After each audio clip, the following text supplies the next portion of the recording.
تو آئیے پھر ہم درس کا آغاز کرتے ہیں۔ اعوذ باللہ من الشیطان الرجیم، بسم اللہ الرحمن الرحیم۔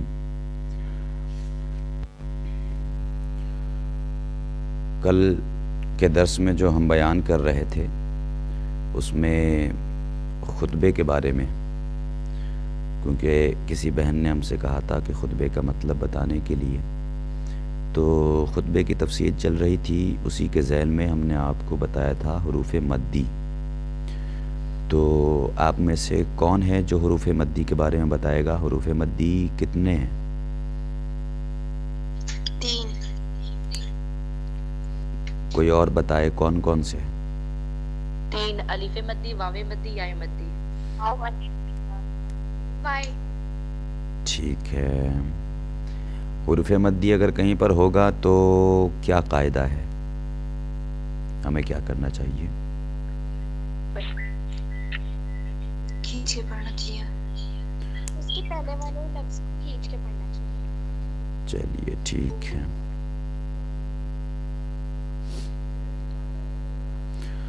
تو آپ لوگوں نے غور کیا تھا، کل میں نے آپ کو ایک ٹاسک دیا تھا، کیا کرنے بولا تھا کل؟ خطبے میں کو دیکھنے کے لیے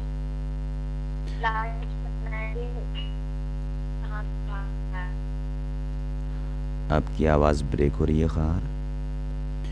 تو خیر، کل میں نے یہ کہا تھا کہ اس میں سے اس پورے خطبے میں ہمیں آپ یہ بتائیں گی کہ اس میں حروف مدی کہاں کہاں پر ہیں اور کہاں کہاں پر عمل کر رہے ہیں۔ تو آئیے آج ہمیں کوئی بتائے گا کہ بسم اللہ الرحمن الرحیم میں کہاں پر ہیں حروف مدی؟ نازیہ آپ بتائیے۔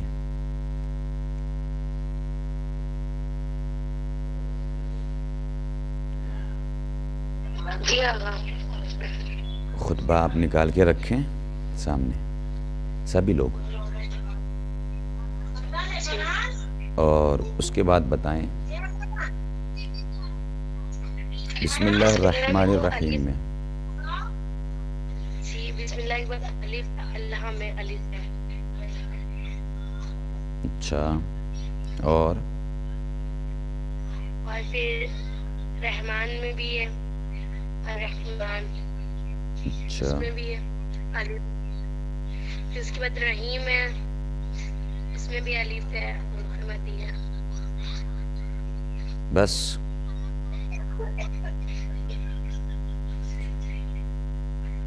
ٹھیک ہے، آپ اپنا مائک بند کریں۔ کسی کو اعتراض ہے ان کے اوپر؟ کسی کا آبجیکشن ہے؟ انہوں نے صحیح بولا ہے غلط؟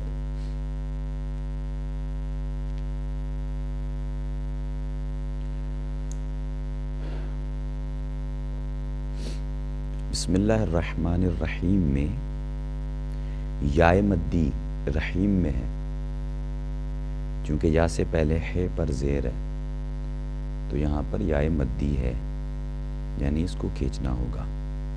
باقی جو آپ کہہ رہی ہیں الف، اللہ سے اللہ والا الف اور الرحمن والا الف اور الرحیم والا الف، تو یہ الف یہاں پر ویلڈ نہیں ہے الف مدی کے لیے، اس لیے کہ پہلی بات یہ الف سائلنٹ ہے، دوسری بات کہ اس الف سے پہلے والے حرف پر زبر نہیں ہے۔ صحیح کہہ رہا ہوں؟ جی آقا۔ تو اس میں صرف یا مدی ہے رحیم میں، تو ہم کیسے بولیں گے خطبے میں؟ پڑھ کے بتائیں آپ بسم اللہ کو۔ آقا میں پڑھوں؟ ہاں پڑھ دیجئے۔ بسم اللہ الرحمن الرحیم۔ اچھا چلیے خیر۔ آقا ہم جی کیا کہہ رہی ہیں بتائیں؟ بتا دیجئے۔ بسم اللہ الرحمن الرحیم۔ ٹھیک ہے، آپ لوگ نا ایسا بھی کیا کریں کہ سائٹ سے یوٹیوب وغیرہ کا زمانہ ہے اب، تو آپ آن لائن قرأت سنا کریں، ٹھیک ہے۔ فی الحال میں قرأت کا درس تو نہیں دے رہا ہوں، اس لیے میں اس پہ بالتفصیل آپ کو نہیں بتا سکتا کہ آپ کو کیسے پڑھنا ہے، کہاں پر کھینچنا ہے، کہاں پر نہیں کھینچنا ہے۔ حالانکہ یہ بھی باقاعدہ طور پر ایک اپنا الگ درس اس کا ہونا چاہیے، اور ہوتا بھی ہے بعض جگہوں پر، ٹھیک ہے، لیکن وہ انشاءاللہ فی الحال میرا موضوع نہیں ہے۔ تو آپ سائٹ سے کوشش کیا کریں اپنی طرف سے کہ ایسی آڈیوز وغیرہ جس میں قرأت ہو رہی ہو، تلاوت ہو رہی ہو، تو وہ سنا کریں، اس میں غور کیا کریں کہ کہاں پر کھینچا جا رہا ہے، کہاں پر نہیں کھینچا جاتا ہے، وہ اس سے آپ کو اندازہ ہو جائے گا فی الوقت۔ تو یہ کل ہم بیان کر رہے تھے وَآلِهِ الطَّيِّبِينَ الطَّاهِرِينَ الْمَعْصُومِينَ الْمَظْلُومِينَ۔ ہاں، ایک بات میں اپنی تمام بہنوں کو یہ بتا دوں کہ خطبہ میں ایک لائن ہے جہاں پر ایک غلطی تھی، اس ٹائم میں اس پہ غور نہیں کر سکا، پھر میں نے اپنے استاد سے اس کے بارے میں چونکہ شک تھا تو میں نے ان سے سوال کیا، تو اس کی باریکی مجھے پتہ چلی، اس لیے ممکن ہے وہاں پر اعراب غلط لگا ہوا ہے، یعنی زبر زیر، اس کو آپ لوگ صحیح کر لیں گی۔ لا سیما، پہلے تھا لا سیما، لا سیما تھا خطبہ جو میں نے لکھ کے دیا تھا، لیکن وہ ہے لا سیما، یہ پر زبر ہے، لا سیما۔ پھر اس کے بعد ہے امیر المومنین، لیکن یہ امیر المومنین نہیں ہوگا، یہاں پر یہ عربی گرامر کی بات ہے، تو لا سیما یا تو امیر المومنین آپ بولیں گی یا پھر امیر المومنین بولیں گی، یعنی امیر پہ زبر بھی دے سکتی ہیں، امیر پہ پیش بھی دے سکتی ہیں، لیکن زبر جائز نہیں ہے۔ لا سیما امیر المومنین بولیے، یا پھر لا سیما امیر المومنین علی بن ابی طالب۔ بات سمجھ آئی میں نے کیا کہا؟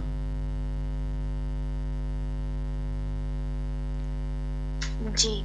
اگر آپ نے ڈائری میں نوٹ کیا ہے تو پلیز اس کو آپ صحیح کر لیں، لا سیما، جہاں پر زیر ہے نیچے یہ کہ وہاں پر زبر ہونا چاہیے، اور امیر پر زبر ہے رے پر، تو اس پہ یا تو پیش یا زیر دونوں پڑھ سکتی ہیں، امیر المومنین بھی پڑھ سکتی ہیں، امیر المومنین بھی پڑھ سکتی ہیں۔ تو یہ ایک میری طرف سے غلطی تھی جو میں نے آپ کو بتایا ہے تاکہ آپ لوگ اس کو صحیح کر لیں۔ تو کل ہماری بات ہو رہی تھی کہ وَخَاتَمِ النَّبِيِّينَ وَرَحْمَةً لِّلْعَالَمِينَ، یعنی صلوات و سلام اس پر کہ جو خاتم نبیین، یعنی تمام نبیوں کا آخری ہے، جس پر نبوت ختم ہو رہی ہے، اس پر سلام، اور کس پر سلام؟ وَرَحْمَةً لِّلْعَالَمِينَ، اور اس نبی پر سلام کہ جو دنیا کے لیے، تمام عالم کے لیے رحمت بن کر آیا۔ ابی القاسم محمد، یہ ابی القاسم محمد جو خطبے میں استعمال ہوتا ہے، اس سے مراد زیادہ تر علماء رسول خدا کو لیتے ہیں، لیکن اس سے مراد 12ویں امام بھی ہو سکتے ہیں، ٹھیک ہے، چونکہ 12ویں امام کی بھی کنیت ابو القاسم تھی اور ہے۔ علیکم السلام۔ اور محمد 12ویں امام کا بھی نام ہے اور رسول خدا کا بھی نام ہے، تو ابی القاسم محمد۔ اب اس کے بعد کا جملہ ہے وَآلِهِ الطَّيِّبِينَ الطَّاهِرِينَ۔ اچھا ایک بات اور سن لیجئے، ابی القاسم محمد جو ہم بولتے ہیں، ہمیں آیا پتہ بھی ہے کہ نہیں ابی القاسم کا مطلب کیا ہوتا ہے؟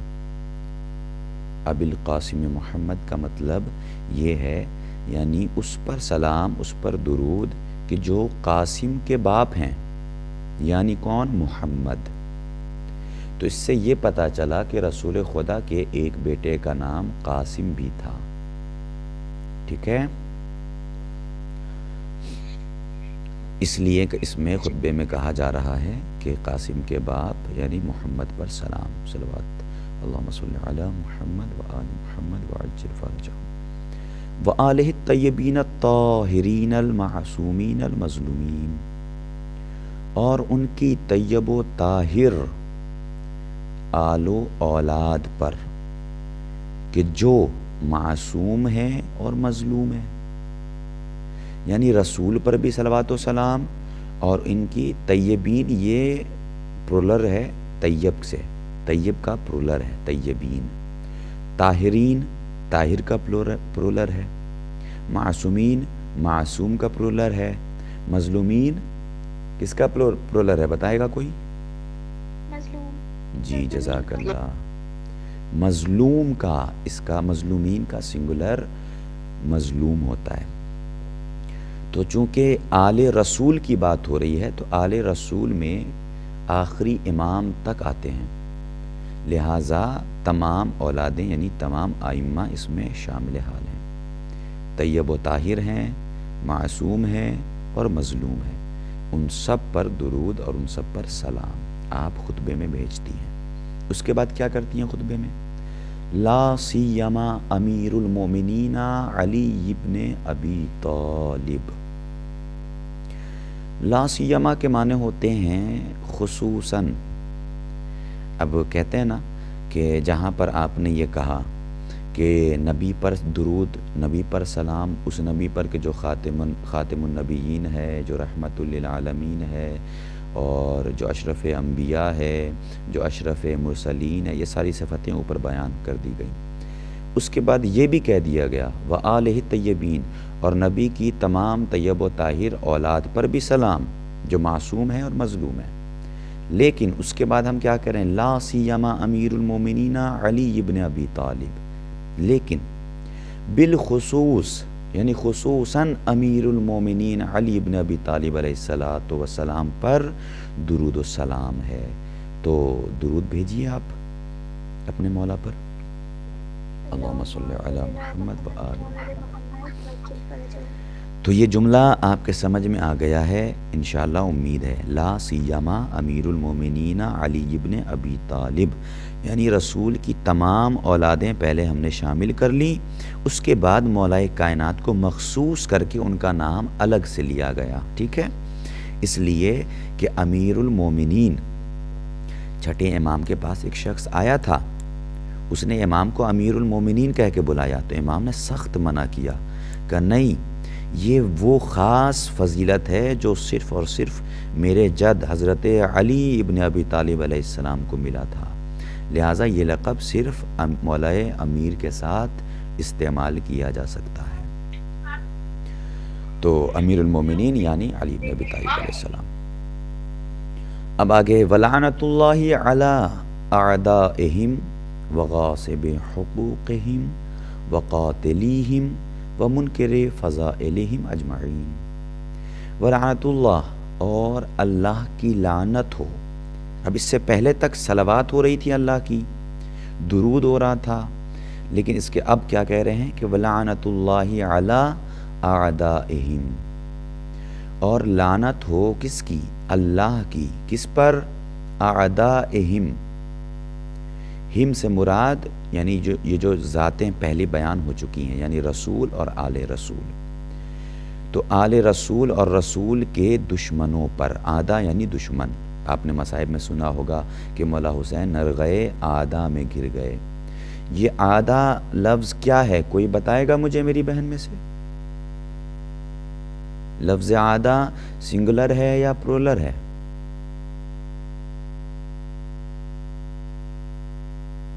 کسی کو پتا ہے؟ سنگولر ہے۔ جی ہاں، لفظ آدھا پرولر لفظ ہے، یعنی اس کا سنگولر ہوتا ہے عدو۔ عدو کہتے ہیں دشمن کو۔ تو اعدائہم یعنی اہل بیت رسول اور آل رسول کے دشمنوں پر اللہ کی لعنت ہو۔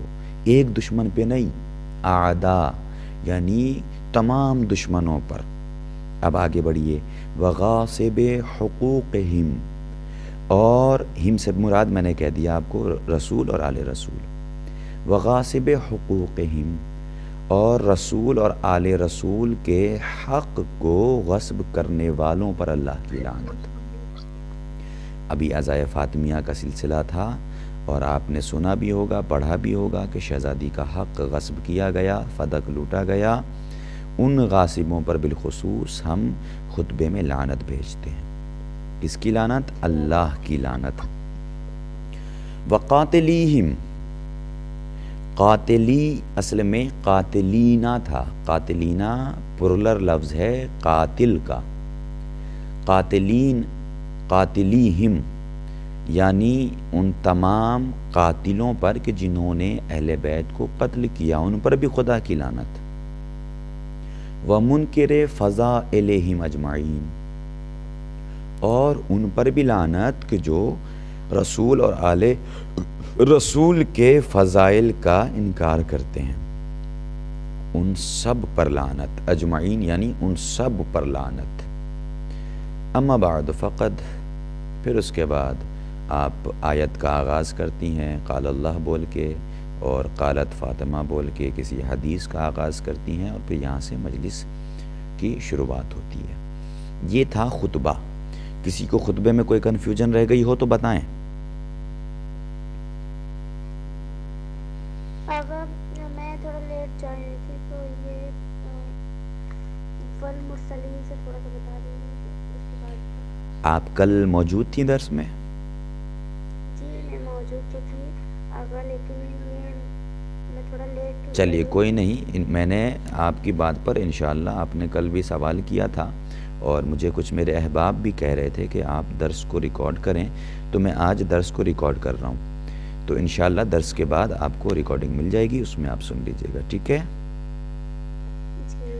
ٹھیک ہے، اب خطبے کی بات ختم ہو رہی ہے۔ بس ایک سوال مجھے یہ بتا دیں تاکہ مجھے پتہ چل جائے کہ آپ کو میری ساری باتیں یاد ہیں یا آپ بس سن رہی ہیں۔ مجھے یہ بتائے کہ اگر میری کسی خواہر کو رسول خدا کی کسی حدیث کو بیان کرنا ہے تو وہ اس سے پہلے کیا کہیں گی؟ قالا بولیں گی یا قالت بولیں گی؟ قالا بولیں گے۔ کیوں قالا بولیں گے؟ کیونکہ میل کے لیے قالا ہوتا ہے، فیمیل کے لیے قالا ہوتا ہے۔ ٹھیک ہے، جزاک اللہ۔ چلیے اتنی بات آپ سمجھ گئی ہیں تو مجھے امید ہے کہ ماشاءاللہ آپ لوگ اب یہ سب غلطی ہماری مجلسوں میں نہیں ہوگی۔ چلیے اب آج کے درس کے لیے آپ کچھ لکھنا شروع کیجئے۔ آج کے درس کے لیے کچھ باتیں میں آپ کو لکھانا چاہتا ہوں، اس کے اوپر ہیڈنگ آپ ڈالیے۔ سب سے پہلے آپ ہیڈنگ میں یہ لکھیے گا کہ مجلس میں، ایک مجلس میں کن کن چیزوں کا ہونا ضروری ہے۔ میٹر کی بات کر رہا ہوں، جو آپ کو پڑھنا ہے اس مجلس میں، میٹر میں کن کن چیزوں کا ہونا ضروری ہے، تاکہ اس کے اعتبار سے ہماری مجلس ہو اور ہم ایک کامیاب خطیبہ بن جائیں۔ لکھنے کے لیے آمادہ ہو گئی ہیں آپ؟ جی چلیے ٹھیک ہے۔ خدا کو حاضر و ناظر سمجھ کے آپ سب میری بہنیں مجھے یہ بتائیں کہ کیا آپ سب لکھ رہی ہیں یا بس سن رہی ہیں؟ سب کے سب جی، تو پلیز اس کو ضرور لکھیے گا، یہ فائدے کی باتیں ہیں۔ ہاں، آپ انشاءاللہ آپ کو اچھی ذاکرہ بننا ہے، لہٰذا ان سب چیزوں کو ہمیں معلوم ہونا چاہیے۔ ہر خطیب اور ہر خطیبہ کو نہیں معلوم ہے یہ ساری چیزیں۔ آپ کو بتاؤں، لوگ پڑھتے پڑھتے خطیب بن جاتے ہیں، پڑھتے پڑھتے ذاکر بن جاتے ہیں، ذاکرہ بن جاتی ہیں، لیکن یہ ضروری نہیں ہے کہ انہیں یہ باریکیاں پتہ ہوں۔ چونکہ میں جس کتاب سے پڑھا رہا ہوں یہ اسی موضوع کے لیے کتاب لکھی گئی ہے۔ اس کتاب کا نام رہنمائے خطابت ہے، یعنی خطابت میں رہنمائی کرنے والی کتاب، خطابت میں مدد کرنے والی کتاب۔ تو لکھیے، چلیے اچھی بات ہے آپ لکھ رہی ہیں، تو لکھیے نمبر 1 خطبہ۔ جی کیا؟ خطبہ، مجلس میں سب سے پہلی چیز خطبہ ہے نا؟ جی ہاں تو پہلا نمبر خطبہ. دوسرا نمبر افتتاحی الفاظ یعنی شروع کے الفاظ جس سے ہم مجلس شروع کرتے ہیں، جس کو تمہید بھی کہا جاتا ہے. تمہید لکھ لیں یا افتتاحی الفاظ لکھ لیں، جو آپ کو سمجھ آ جائے، بس سمجھنا مقصد ہے. جی لکھ سکتے ہو نا؟ افتتاحی الفاظ، تمہید بھی اس کو لکھ سکتی ہیں. لکھ سکتے ہیں. اس کو کیا کہہ سکتے ہو؟ تمہید. ابھی میں سمجھاؤں گا آپ کو یہ ساری چیزیں، ان کی ڈیٹیل ابھی بتاؤں گا. فی الحال آپ لکھ لیں، میں ڈیٹیل آپ کو بتاؤں گا. افتتاحی الفاظ یعنی تمہید. نمبر 2 پہ آگا میں نے تمہید ہی لکھا ہے. چلیے کوئی بات نہیں، سب نے لکھ لیا؟ چلیے اچھی بات ہے. نمبر 3 آیات قرآنیہ، قرآن کی آیتیں. ایسے بھی لکھ سکتی ہیں، یا تو آپ قرآن کی آیتیں لکھیں یا آیات قرآنیہ لکھیں، دونوں بات ایک ہے. جو آپ کو اچھا لگے، جس سے آپ سمجھ جائیں وہ لکھیے. نمبر 3 آیات قرآنیہ یا قرآنی آیتیں. جی ٹھیک ہے. نمبر 4 احادیث نبویہ یا نبی کی حدیثیں، دونوں لکھ سکتی ہیں، جو اچھا لگے. احادیث نبویہ یا نبی کی حدیثیں.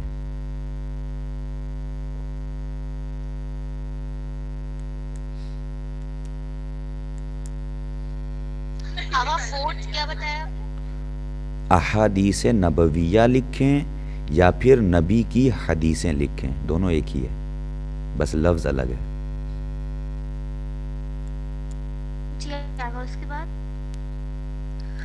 اس کے بعد مستند واقعات. نمبر 5 مستند واقعات. مستند واقعات کا مطلب یہ ہے کہ وہ واقعے کہ جو تاریخ میں موجود ہیں، کہیں الٹے سیدھے واقعات نہیں، بلکہ مستند واقعات. جی بابا کیا بولا آپ نے؟ چوتھے نمبر پہ نبی کی حدیثیں یا احادیث نبویہ. جی یہ چوتھے نمبر پہ ہے. 5ویں نمبر پہ مستند واقعات. مستند واقعات.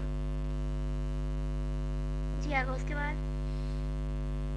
اس کے بعد نمبر 6 کوئی منفرد خیال یا اچھوتا نکتہ. اس کا مطلب آپ ایسے بھی لکھ سکتی ہیں اس کو، مستند واقعات. واقعہ مستند واقعہ. جی واقعات اس کی جمع ہے، پلورل ہے واقعہ کی.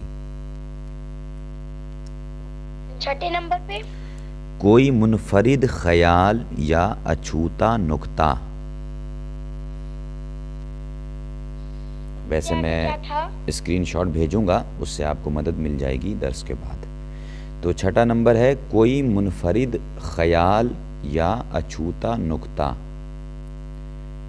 کوئی الگ خیال، منفرد کا مطلب ہوتا ہے جدا، ڈیفرینٹ. کوئی ڈیفرینٹ خیال یا اچھوتا نکتہ، یعنی ایسا نکتہ، ایسا جملہ کہ جو لوگوں کو آپ کی طرف کر دے، یعنی لوگوں کو پسند آئے. اس کا مطلب ہے کوئی منفرد خیال یا اچھوتا نکتہ. لکھ لیا سب نے؟ اور لوگ بولیں؟ چلے ٹھیک ہے. نمبر 7 ذاتی مشاہدات و تاثرات. ذاتی مشاہدات اور تاثرات یہ لکھ لیں. ذاتی مشاہدات اور تاثرات.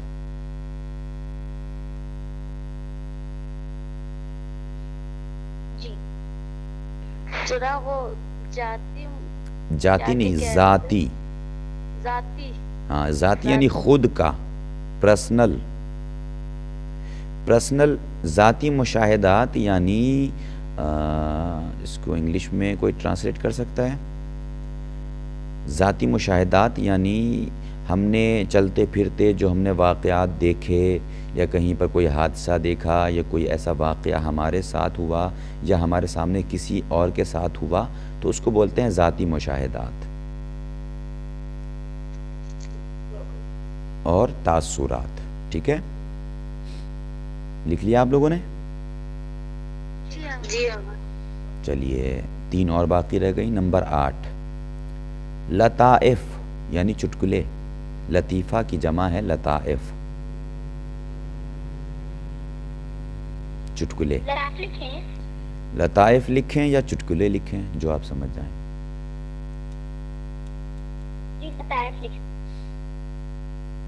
جی آغا 9 نمبر. ہاں نمبر 9 موضوع سے متعلق معیاری اشعار. جس ٹاپک پہ آپ بیان کر رہی ہیں اس سے متعلق کوئی معیاری اشعار یعنی اچھے اشعار. موضوع سے متعلق معیاری اشعار. نوا کیا بول؟ موضوع سے متعلق معیاری اشعار. اس سے متعلق معیاری اشعار. جی آغا معیاری کیا ہوتا ہے؟ معیاری یعنی اچھا، بہتر، بلند. مطلب یہ ہے کہ اچھے اشعار. ہو گیا 9 نمبر ہو گیا سب کا؟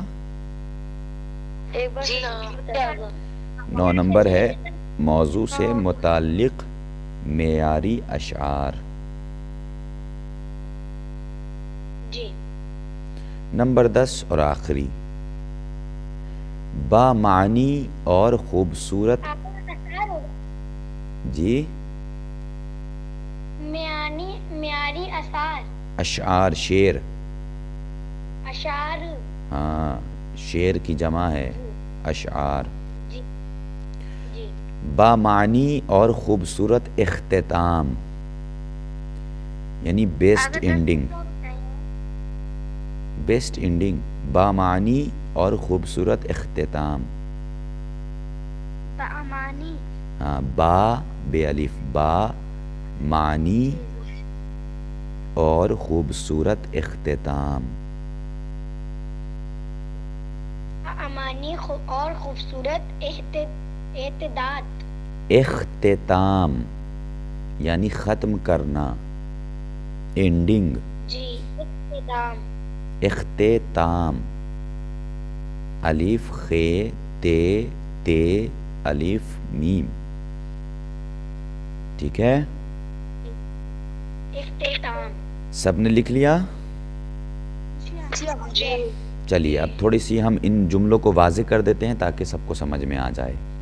ایک مجلس ان تمام چیزوں پر اگر منحصر ہوگی، یعنی آپ جو مجلس پڑھ رہی ہیں اگر اس میں یہ ساری چیزیں آ گئی نا تو آپ کی مجلس لاجواب ہوگی.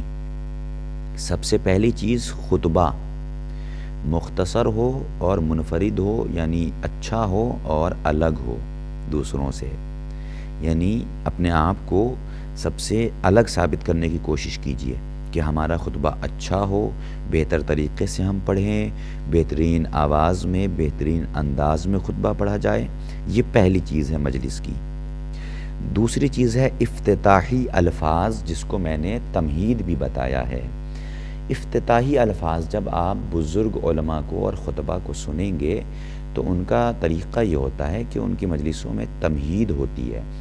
تمہید کا مطلب یہ ہوتا ہے کہ اس تمہید میں کچھ باتیں شروع میں کی جاتی ہیں مجلس شروع کرنے سے پہلے، جس کے ذریعے سے فائدہ یہ ہوتا ہے کہ سامعین کے ذہن اپنی طرف کر لینا ہوتا ہے اور انہی جملوں سے سامعین کو یہ پتہ چل جاتا ہے کہ ہم پڑھنے کیا والے ہیں آج. ٹھیک ہے، جیسے میرے کچھ الفاظ مخصوص ہیں، جب میں کہیں مجلس پڑھتا ہوں نا تو وہ کچھ چیزیں ہر مجلس میں پڑھتا ہوں، اس سے مجھے اندازہ ہو جاتا ہے کہ سامنے والا مجمع کیسا ہے، آیا یہ سننے والا مجمع ہے یا سونے والا مجمع ہے.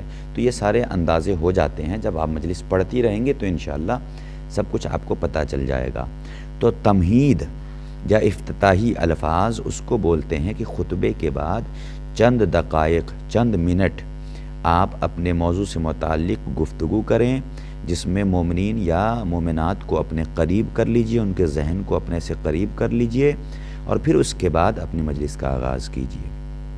یہ ہے تمہید. نمبر 3 آیات قرآنی، یعنی مجلس میں آیتیں بھی ہونی چاہیے. ہماری مجلسوں میں جس موضوع پر مثال کے طور پر اگر ہم شہزادی کی ازدواجی زندگی کے موضوع پر ہم پڑھ رہے ہیں، یعنی شادی کے بعد والی زندگی جو شہزادی کی ہے، اگر ہم اس موضوع کے حوالے سے پڑھ رہے ہیں تو اس کے ذیل میں ہم قرآن کی کچھ آیتیں بھی نکالیں جس میں شادی کے احکام بیان ہوں یا شادی کے بارے میں کچھ بھی بیان ہو رہا ہو. اس موضوع سے متعلق ہم قرآن کی آیتیں بھی اپنی مجلسوں میں رکھیں. ٹھیک ہے. پھر اس کے بعد ہے نمبر 4 احادیث نبویہ، یعنی نبی کی حدیثیں بھی ہونی چاہیے. اب ازدواجی زندگی ہم پڑھ رہے ہیں، شادی کے بعد والی زندگی ہم پڑھ رہے ہیں، تو اس کے ذیل میں رسول نے کیا فرمایا ہے. میرے پاس ایک کتاب ہے، میں آپ لوگوں کو دے دوں گا، جس میں شہزادی کی پوری زندگی اس میں موجود ہے، اور شہزادی نے اپنے ایک ایک پہلو، ایک ایک کام کی طرف، ایک ایک لائف اسٹائل کی طرف شہزادی نے اشارہ فرمایا ہے اس کتاب میں. ان کی حدیثیں موجود ہیں، ساری روایتیں موجود ہیں ترجمے کے ساتھ، وہ میں آپ سب کو دے دوں گا. تو چونکہ آپ خواہران ہیں تو اس موضوع پہ آپ زیادہ مجلسیں پڑھیں گی تو زیادہ فائدہ ہوگا تمام ان خواتین کے لیے کہ جن کو ان مرحلوں سے گزرنا بھی ہے. اور ظاہر سی بات ہے کہ شادی بعد کی زندگی ایک اہم زندگی ہوتی ہے. خیر، تو افتتاحی الفاظ ہو گئے، آیات قرآنیہ ہو گئیں، احادیث نبوی بھی ہو گئی، یعنی اسی جس موضوع پر ہم مجلس پڑھ رہے ہیں اسی موضوع سے متعلق نبی کی حدیثیں بھی ہماری مجلس میں ہونی چاہیے. ایک دو اس کے بعد آپ کی مجلس، دیکھیے یہ میں بتا رہا ہوں کہ آپ مجلس کیسے تیار کریں گی اپنی. ٹھیک ہے، آپ کو مجلس تیار کرنے کا طریقہ بتا رہا ہوں. بہت سے لوگ سوچتے ہیں کہ میں میٹر کیسے جمع کروں، کہاں سے لاؤں، کیا کیا پڑھنا ہے، کیا نہیں پڑھنا ہے. تو یہ 10 چیزوں کو آپ اپنے سامنے رکھیے گا اور شروع سے لے کر آخر تک ایک ایک چیز کو فالو کرتے جائیے گا. ایک مجلس آپ کی تیار ہو جائے گی بہت اچھی سی. تو مستند واقعات، یعنی اس مجلس میں کچھ واقعے بھی ہونے چاہیے اسی موضوع سے متعلق. جیسے رسول کی ازدواجی زندگی یا رسول کی پڑھ رہے ہو یا مولا کائنات کی پڑھنا ہو یا شہزادی کی پڑھنا ہو، کسی کی بھی، تو ان کی زندگی کے کچھ واقعات آپ کو اس مجلس میں شامل کرنے ہوں گے. ٹھیک ہے، چلیے ٹھیک ہے. آگے نمبر 6 کوئی منفرد خیال یا اچھوتا نقطہ. نقطے کے بارے میں پہلے دن میں نے بتایا تھا، کسی کو یاد ہے؟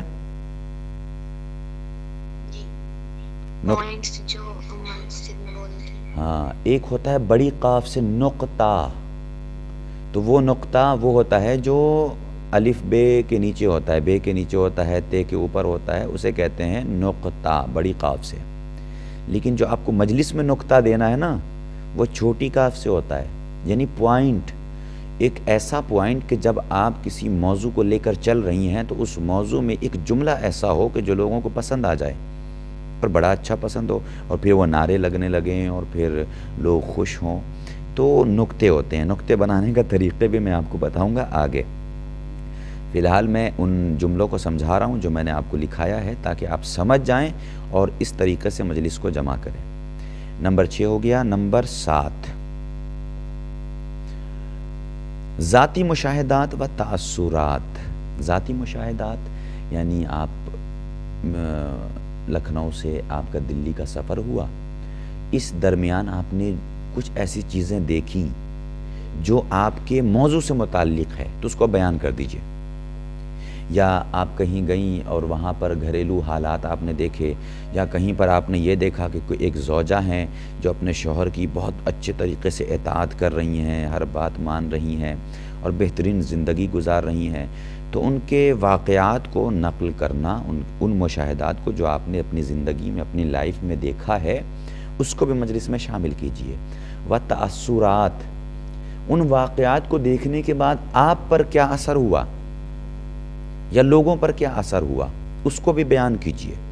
بہت سے لوگ ہو جاتے ہیں، کہیں پر کوئی ایسا واقعہ دیکھا تو انسان کا دل دہل جاتا ہے یا پھر انسان خوف کھا جاتا ہے، تو لوگ کہتے ہیں کہ ارے بھائی وہاں پہ میں نے یہ ایسا واقعہ دیکھا، لہٰذا اب تو میں تیز بائک نہیں چلاؤں گا۔ اس کا مطلب یہ ہے کہ اس ایکسیڈنٹ سے آپ کو ایک سیکھ ملی ہے، ایک سبق ملا ہے، لہٰذا اس تاثرات کو بھی آپ اپنے اگر موضوع سے متعلق ہے تو مجلس میں شامل کر سکتی ہیں۔ نمبر 7۔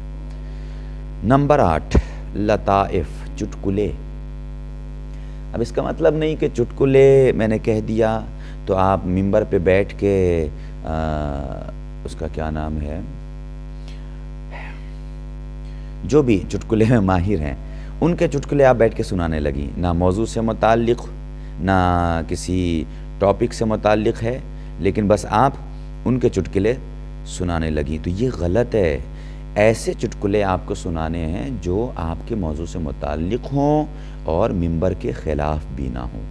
تو یہ آپ کو طے کرنا ہے، یہ آپ کی عقل طے کرے گی کہ ہمیں کون سے چٹکلے کا مطلب آپس میں مذاق ہوتا ہے۔ جیسے اب اس واقعے کو آپ یا رہنے دیجئے، میں کل کوئی میری بہن مجھے یاد دلا دے، میں انشاءاللہ اس لفظ چٹکلے پر ایک ایسی بات آپ کو سناؤں گا جو آپ انشاءاللہ مجلس میں شامل کر سکتی ہیں۔ تو کل آپ لوگوں کی ذمہ داری ہے کہ مجھے یاد ضرور دلائیے گا، ٹھیک ہے؟ چونکہ جب بات ہوتی ہے نا تو اس کے ذیل میں باتیں یاد آتی جاتی ہیں۔ خیر، تو وہ انشاءاللہ کل میں۔ جی آپ کی آواز پھنس رہی ہے۔ اچھا، میری آواز پھنس رہی ہے، ٹھیک ہے۔ ایک چیز اور رہ گئی ہے، اس کو بھی سن لیجئے۔ 2 چیزیں، موضوع سے متعلق معیاری اشعار، یعنی وہ اشعار جو بہت اچھے ہوں، اچھے شعراء نے کہے ہوں، ایسے اشعار اگر آپ کے موضوع سے مل رہے ہیں تو اس کو بھی اپنی مجلس میں شامل کیجئے۔ نمبر 10، بامعنی اور خوبصورت اختتام۔ آپ کو مجلس ختم کیسے کرنی ہے یہ بھی آپ کو معلوم ہونا چاہیے، یعنی بہترین طریقے سے آپ مجلس ختم کریں، بیسٹ اینڈنگ ہونی چاہیے۔ اور اس کے بعد جس کو ربط مصائب بھی ایک چیز ہوتی ہے مجلس میں، وہ کل کے درس میں آپ کو یہاں سے سمجھاؤں گا انشاءاللہ کہ ربط مصائب کیا ہوتا ہے اور کیسے ملانا ہوتا ہے، یہ ساری چیزیں کل آپ کو بتاؤں گا۔ آج کے درس میں بس اتنا ہی، بس آپ اتنی کوشش کر لیجئے گا کہ جب بھی کوئی مجلس تیار کیجئے، لکھیے، تو اس میں یہ 10 چیزیں کوشش کیجئے کہ آپ شامل کر سکیں۔ اگر کسی نے ایسا کیا تو وہ بہترین مجلس دنیا کے سامنے بن کر آئے گی، ٹھیک ہے؟ والسلام علیکم ورحمۃ اللہ وبرکاتہ۔ ہو سکتا ہے تھوڑا نیٹ ورک ایشو ہو، لیکن اب درس ختم ہو گیا ہے تو کل انشاءاللہ آواز میں صحیح کر دوں گا۔ السلام علیکم۔ جی علیکم السلام، بتائیے۔ میری پریزنٹ لگا دیے گا۔ آپ کا نام کیا ہے؟ خوشبو رضوی، آپ کو میسج کرا تھا۔ آپ درس آیا کریں میری بہن، جلدی آیا کریں پلیز۔ جی جلدی آتے، بٹ تھوڑی لیٹ ہو گئی تھی۔ چلیے کوئی مسئلہ نہیں ہے، بس درس سمجھ جائیے، یہی مقصد ہے، جی ٹھیک ہے؟ اور کسی کو کوئی سوال ضروری ہو تو کریں، ورنہ وقت تو زیادہ ہو گیا ہے۔ جی ہمیں وہ آپ نے بتائی تھی 10ویں والی کیس میں، ہاں 10ویں والی، ہاں، تو وہ نہیں تھی، آپ آگے بڑھ گئے تھے۔ تو آپ لکھ لیجئے نا، بامعنی اور خوبصورت اختتام۔ میں اسکرین شاٹ بھیج دے رہا ہوں، ٹھیک ہے؟ آپ اس کو دیکھ کے لکھ لیجئے گا، ہے نا؟ اور پھر درس کے بعد ریکارڈنگ بھی بھیج دوں گا۔ چلیے ٹھیک ہے، جائیے۔ آپ سب کے لیے، ہاں آپ سب کے لیے دعا ہے کہ پروردگار آپ سب کو پڑھنے لکھنے کی توفیق عنایت فرمائے اور خطیبہ بننے میں اللہ مدد فرمائے تاکہ زیادہ سے زیادہ آپ شہزادی